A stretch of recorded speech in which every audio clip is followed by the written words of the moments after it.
All right, we have a quorum. Let's call the meeting to order.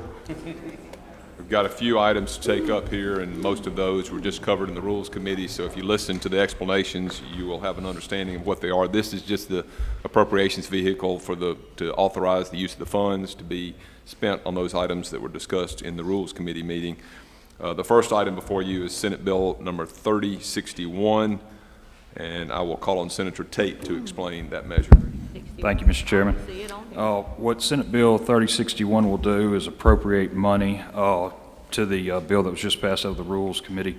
$3 million will go to our poultry farmers, $9.5 million will go to CFAP, and $500,000 will go to our sweet potato farmers.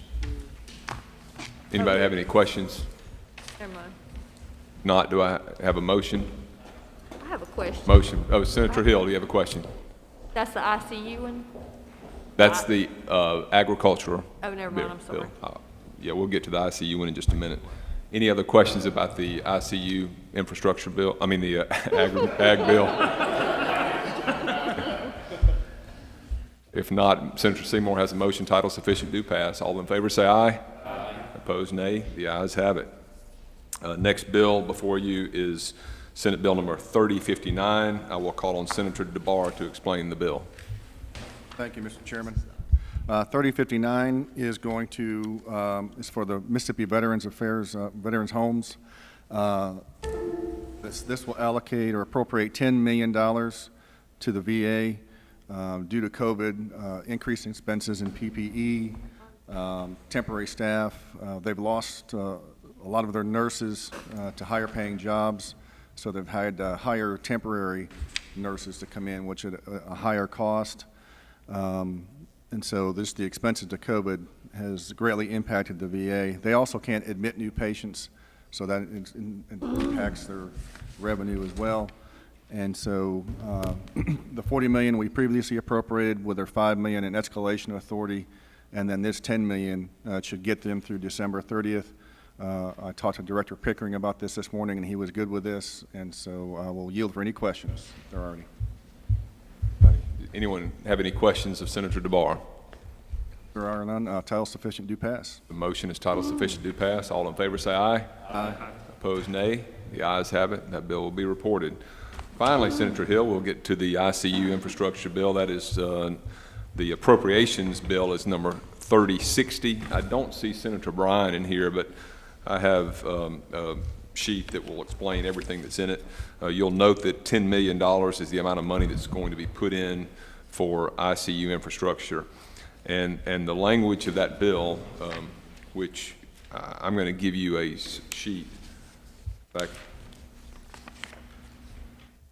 if we can get copies, I think Senate Bill 3055, if you'll get a copy of those. I'm going to explain this, and then I'll have a copy out to you, Senator Hill and other members. I got a copy of it. Okay. Section 1 is $10 million that will be in the CARES Act funds. They'll be transferred out of the Budget Contingency Fund. Section 2 just names the act. Section 3, which is kind of the meat of it, is that the purpose of the program is to provide funds to hospitals to increase treatment capacity related to COVID-19 pandemic, including adding ICU beds and negative pressure rooms and any related construction cost. These funds cannot be used for any administrative expenses, costs, staffing expenses, etc.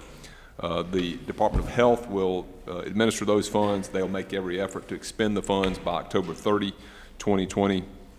They'll have to certify, of course, as we have in all the bills, they have to certify they meet all the federal Treasury regs, guidelines, and rules. They may retain up to $50,000 within the Department of Health to administer the program. The fund is going to be entitled the ICU Infrastructure Fund. The monies dispersed shall be in compliance with all the Treasury regs. Any unexpended funds will not lapse into the BCF or general fund. If they're unexpended by December the 15th, they're going to be transferred, as most of the other items, into the Unemployment Compensation Fund, and most of you know about that. We need to shore that up as much as possible. Obviously, use of funds is subject to audit. Repayment provision, if funds are not used and are not in compliance, is required, and the Department of Health is required to provide a status report to the Lieutenant Governor, Speaker, and the Public Health Chairman of the House and the Senate by October the 15th. Any questions? I still don't see Senator Bryan. He's more involved with the bill, but that's an explanation of the bill. Senator Blackwell, you have a question? This waive them from any certificate of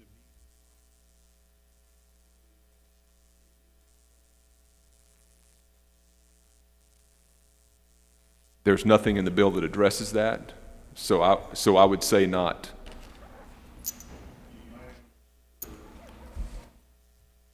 adding something that might,